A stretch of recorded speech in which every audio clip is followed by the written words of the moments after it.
Everybody who has glorious hairs upon their heads, perhaps a couple hairs on your chinny chin chin that you care about and that you want to see succeed. If you are having lackluster hair, if you are having sad curls instead of more curls for the girls, then you need to go on to Holmes Wholesale and get some of Danielle's prime good things. D&H Hair Care is 100% vegan, plant-based, made by Danielle, perhaps some minions, I don't know, to bring you the best for your hair. I am a humongous fan of the pH Balance conditioner and the pH Balance shampoo.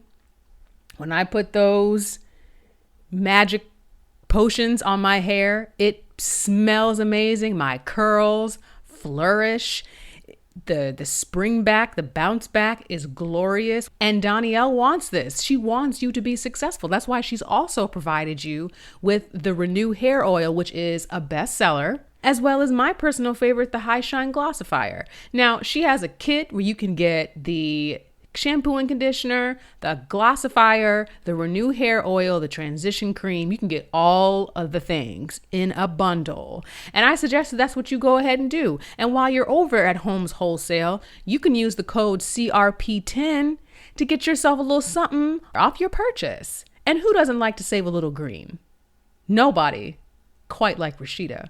So mind my words, go on over to Holmes Wholesale and let's start the show.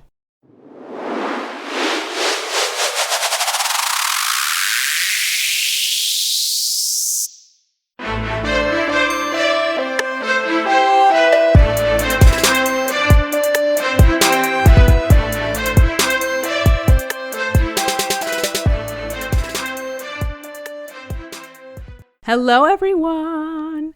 Welcome back to another episode of The Crossroads. I'm your host, Rashida Green, and this is the show for and about environmental justice and those that fight the fight with skin as melanated as the days are long. Knowledge is power, and we are out here breaking down stereotypes one episode at a time. Alrighty. Welcome back, everyone, to another episode. So this is a case study that we're doing again. But before we get to the subject before us, we are going to give some flowers. This episode, I think I want to give some flowers to all of the men and women in the healthcare field, all the folks who even though a lot of us have been on quarantine and have had to still go out and work. And so, one of my siblings is a nurse, and she has always prided herself on, as she would call it, never bringing anything home to her family. And that has continued. Praise the Lord. And I know that that's something that a lot of other healthcare workers are also concerned about and maybe have not been so successful in keeping the virus out of their home or having it impact them in some other kind of way. So I wanted to give everyone in the healthcare industry who is continuing to see patients, who has never had a day from home to work from home, who's never had that luxury or that privilege. I just want to shout them out right now. And really everybody who is receiving or concerned about their housing. I had some pretty shocking news over the weekend that someone was evicted from their home within 24 hours because they were not set up to be hosting folks in the first place. So, not only do people have to find a very quick solution to their problem, now they have to actually find somewhere permanent for them to live. So that's where my mind is. I'm thinking about all the folks that have been impacted negatively by this pandemic. And I just want to shout everyone out and give you all flowers. Please stay strong. Keep doing what you're doing, because we have depended on you and will continue to depend on you after this is all said and done. So again, I'm lying. I keep saying we're going to go right into the subject of the show. The subject of the show is actually, we're talking about lead today. But before we get to the lead, I did want to update or provide an update on some of the bills in the current legislative session in the state of Maryland. So let's talk about some of these bills. So off the top, we're starting with Senate Bill 195, and this is the bill that was going to ban PFAS from firefighting foam. So currently it's pending in the Senate Education, Health, and Environmental Affairs Committee, and you're going to hear that committee a few times because there's a couple bills that are just stuck there. So next is House Bill 0831, Senate Bill 0723, and this bill was to establish a Food System Resiliency Council to address the food insecurity that was caused by COVID. And this one, good news about this has actually passed in the House and it's pending in the Senate. House Bill 0101. That's the Heat and Eat program. I think I talked about this in the last episode. And kudos to Laura Charkoudian because that bill passed in the House and the Senate. So that's going forward. Next is House Bill 0280 at Senate Bill 0304. And this is the bill that would remove incinerator ash from the recyclable materials list of the Maryland Recycling Act. So for this one, this passed in the House and is pending in the Senate Education, Health, and Environmental Affairs Committee. And next is House Bill 1207, Senate Bill 0674. And this one was to establish the Environmental Justice Commission. So this one passed in the House and it's with the Senate Education, Health, Education, Health, and Environmental Affairs Committee. And actually, on the last episode, I mentioned that there was a bill about community choice aggregation, which in essence, if you have not listened to the last episode, I really went into a discussion about energy, specifically about some of the alternatives to the utility companies that most of us rely on to provide us with our energy and thus we have to pay for, right? So the community choice aggregation, we did actually have a bill put forth last year, actually sponsored by Lorig, and that bill was reintroduced during this current legislative session, and it's House Bill 0768, and it's currently pending in the Senate. So that's the recap on the bills. For those who are unaware, the legislative session is currently ongoing, but it is coming to a close pretty soon in April. So there's a lot of activity these last couple of weeks. So I will be doing the best I can to update y'all and give you updates. But if you are interested in any of the bills, a couple things. First, badger the dog shit out of your delegates. Like, that's what they're there for. Lorig is not my delegate, and still I persist. And she doesn't mind answering me. And this is what I'm telling you. And if your delegate is like ghosting, doing that foolishness, then you need to go on and find somebody else who wants to run for office and give them some money and put a sign in your yard, because nobody has time for this. Everybody can be replaced, okay? Don't let the girl's hair flip on you and sing Beyonce. No. You are replaceable, friend. Okay. Now let's talk about lead. Now, the reason I wanted this is a funny, interesting thing. Like, lead is a massive problem. And as I'm going to talk about in this episode, there are several incidences that we've seen over the years, but you'll also see that we've always known that lead is a problem. Now, what is it? So lead is an element. And for the nerds out there, that's number 82 on the periodic table. It is found in the Earth's crust, and humans have been using lead in a lot of different things. Paint, children's toys, ammunition, gasoline, ceramics, imported cookware, foods, cosmetics, and most notably, in our drinking water. Hooray! So how do we get lead inside of us? Even though I kind of gave it away with the tap water. But how do we get lead inside of us? Well, first of all, just so we're all clear, we clear the deck on this, lead serves no biological purpose for human beings. So any level of lead that is detected in your blood is a problem.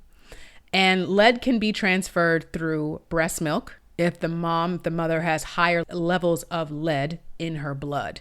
And as I mentioned, we've used lead for a lot of different things, but that has declined over the years because of the growing unpopularity of it. But today, folks are exposed to lead, as I mentioned, through the water and also through paint and dust from deteriorating interior surfaces. And lead was used in gasoline starting in the 1920s. And in the 1930s, lead paint was preferred to use in low-income housing because it was considered to be more durable. Put a pin in that. Just go on. Yep. Lead also gets into our bodies through soil contamination and also through air pollution from lead smelters. And we've actually talked about lead smelters on this show before, and we're going to talk about it again.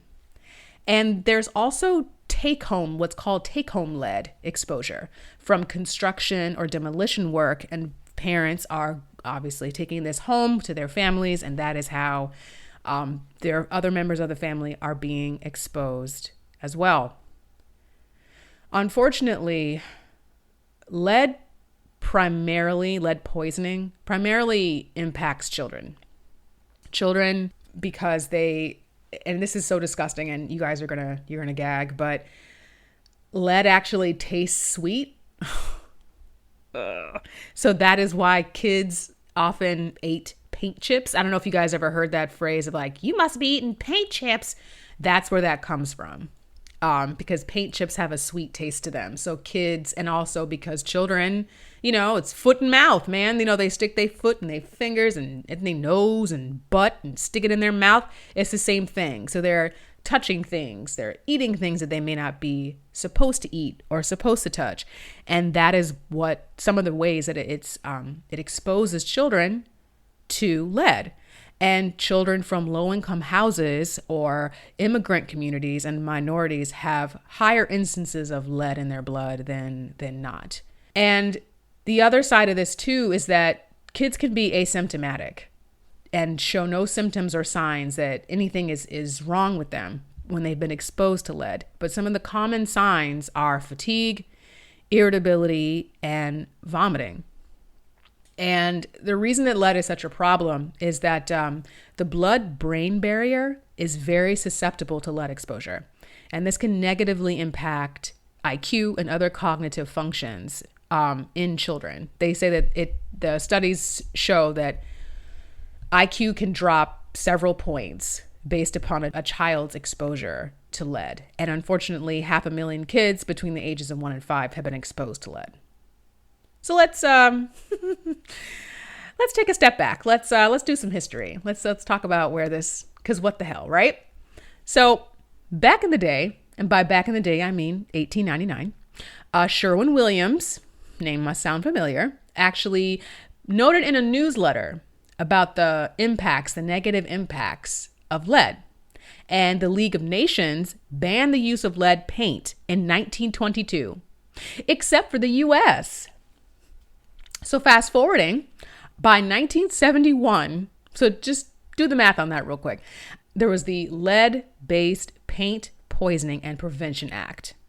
Okay? This act required the Secretary of Health and Human Services to ban the use of lead paint for use in federal-owned residential properties. So basically public housing. And this law has subsequently been amended over the years for more strict reinforcement of that law. Now, in some states, and depending on where you live, I know I've experienced this myself. If you go into buildings built before a certain year, they will show you a certificate that indicates that they are lead-free. And that's where that comes from. By 1986, there was a federal ban on lead for use in new plumbing infrastructure. But again, 1899, 1971. Okay, so we been new is the point. Now let's talk about some specific cases of lead poisoning that have occurred in the U.S. We're going to start with Dr. Robert Bullard's case. I'm always giving him his things.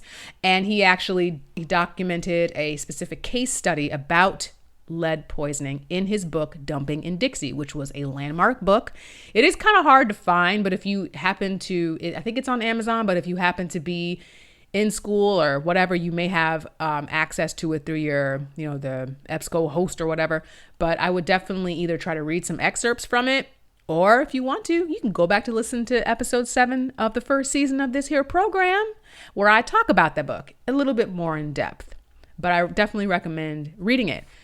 So Dr. Bullard talks about in the 1970s, the RSR Corporation built a lead smelter 50 feet from residents living in a West Dallas community. And I mentioned smelter, and I'll just define it for folks. A smelter is an industrial plant that converts lead ore into lead through the process of combustion. And in essence, that particular lead smelter pretty much poisoned children for over 50 years. Yeah. And RSR actually never had the proper permits to use the land in the first place, meaning that it was owned by the city. Yeah. And they could have requested or forced the plant to completely shut down and didn't. They never did. And this went on for 50 years, right? Trash on trash. And in 1978, the EPA, the Environmental Protection Agency, created the National Ambient Air Quality Standard to limit the amount of airborne lead. Yet and still, a 1981 study showed, as it had years before, that the children living near that smelter in West Dallas had higher concentrations of lead in their blood than children that did not. And subsequently, the Dallas Attorney General sued the shit out of RSR for $20 million on behalf of the children who were exposed to lead. Fast forwarding just a hair, 1992, the lawsuit Matthews versus Coy involved the state of California not properly conducting lead testing, and 500,000 kids had lead poisoning. And this massive case actually triggered lawsuits in other states. In 2014, infamously, the city of Flint, their water supply, was changed from Lake Huron to the Flint River, which caused the infrastructure pipes to corrode, and lead and other contaminants were leached. And when we use that term leached, that just means, I like to think of it as taking a ride on into the drinking water, basically.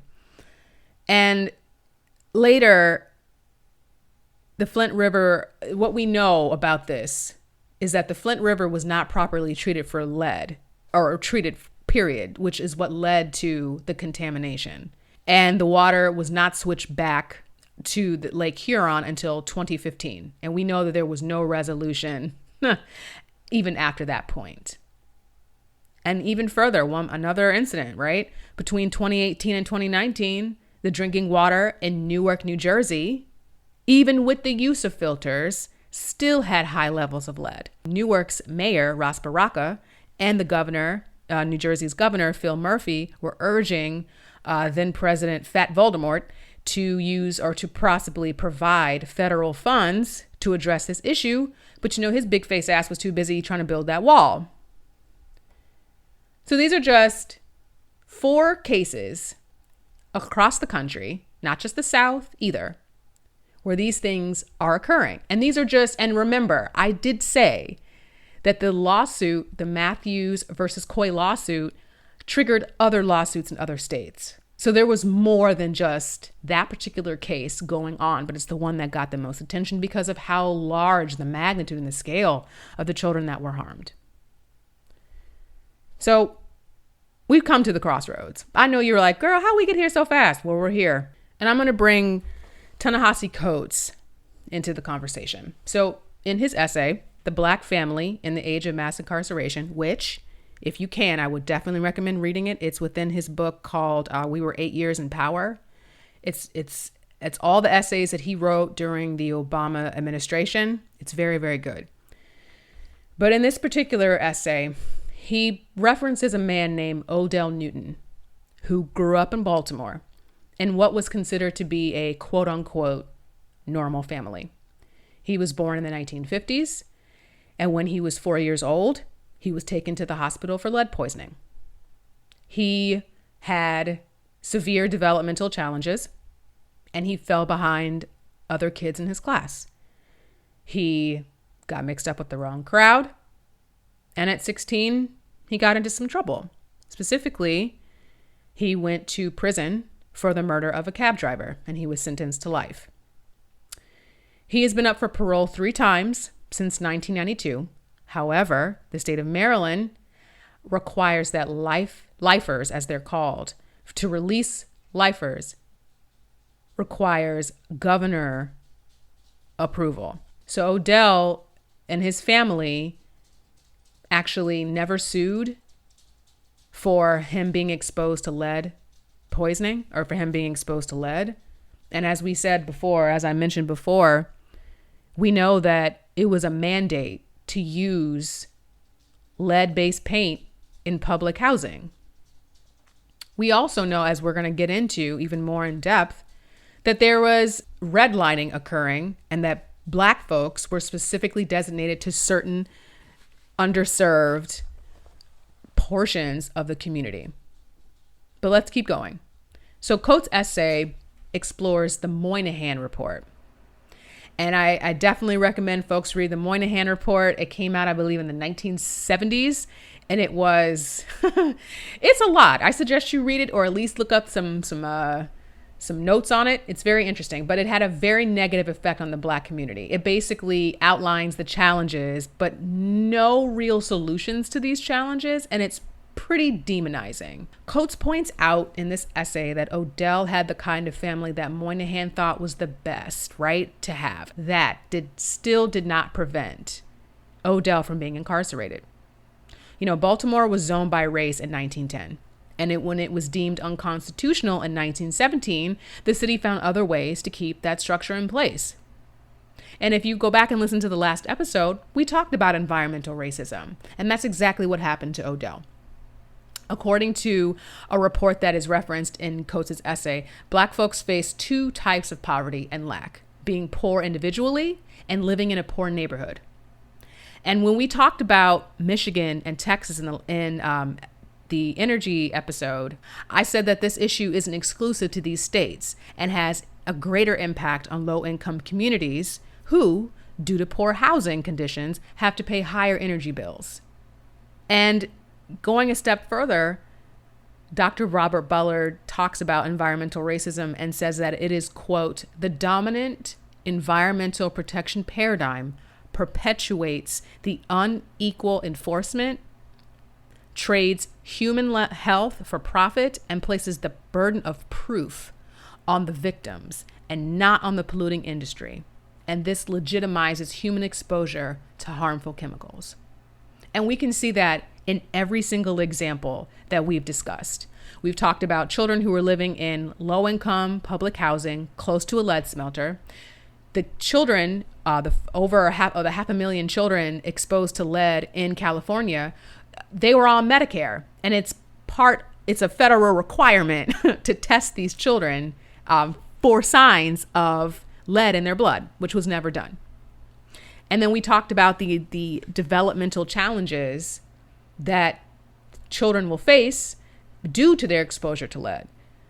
You know, it was very sad in the essay because Odell's mother describes what receiving letters from her son is like, because he has a severe mental development challenges because of his exposure to lead. And so while maybe he knew what he was doing was wrong at the time, he was a child. He was 16. And I know at 16, I was good and foolish. So, and this man subsequently had to spend his entire life behind bars.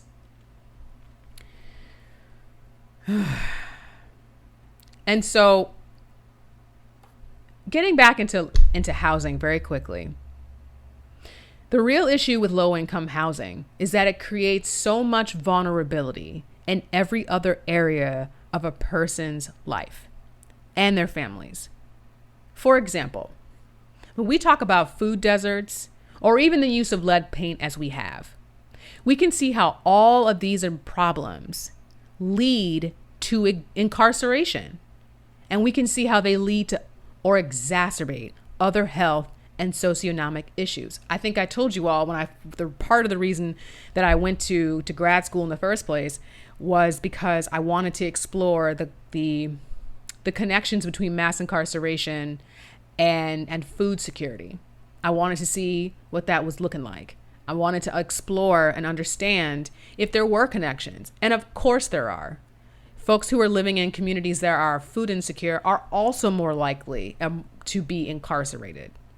People are more likely to suffer from food security or food insecurity if their primary breadwinning parent is incarcerated. So these things just are a snowball effect, and it's very unfortunate that depending on where you live, it's a very difficult cycle to escape. And there are, again, as I mentioned, so many other examples of lead poisoning around the country.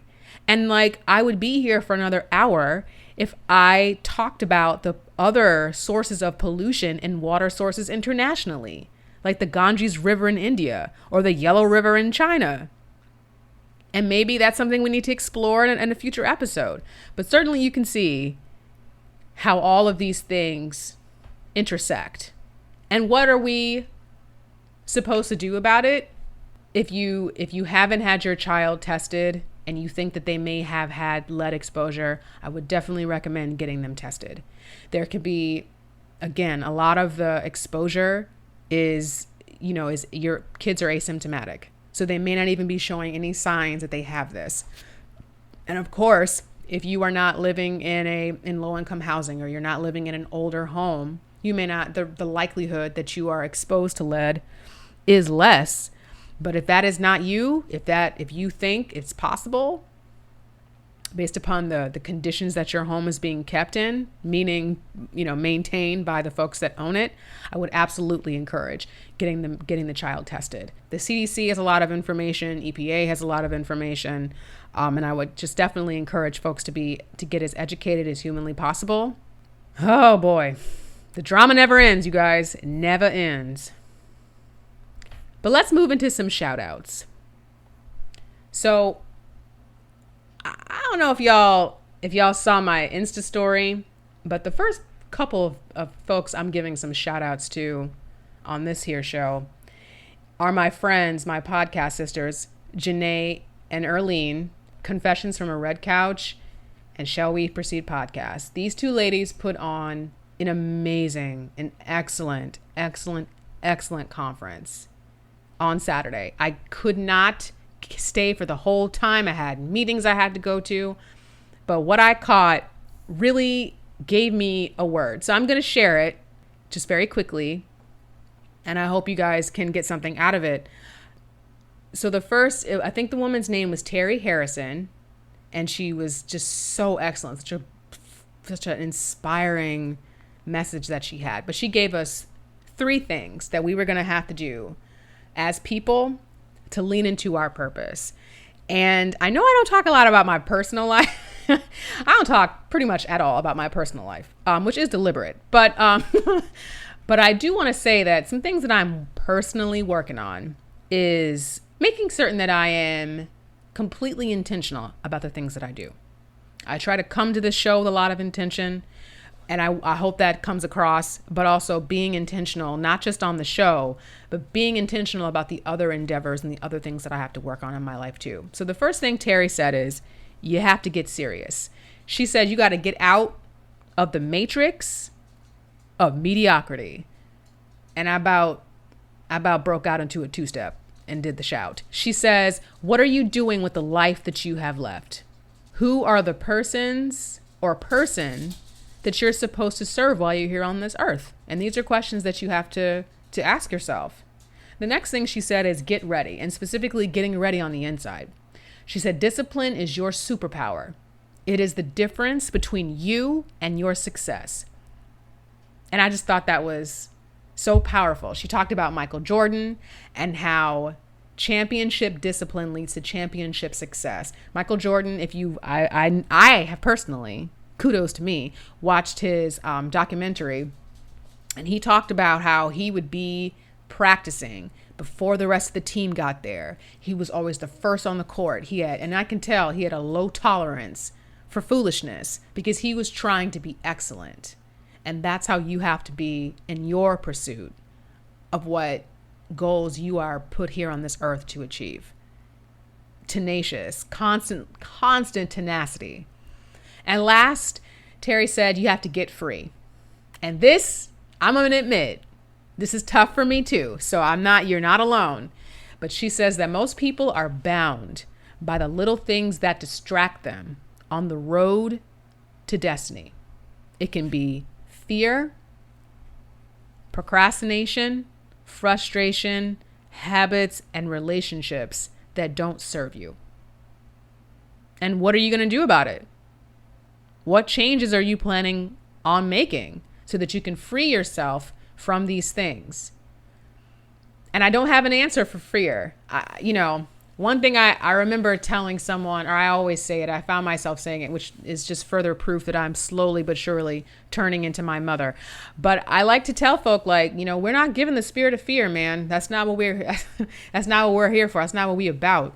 So, and it may not seem like much, I guess, as a solution to how do you get over it.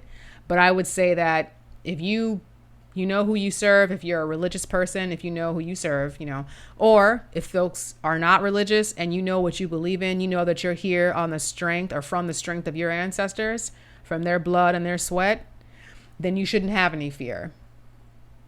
I think that's my solution. I just think about how, my grandmother had a 6th grade education. I think about the fact that,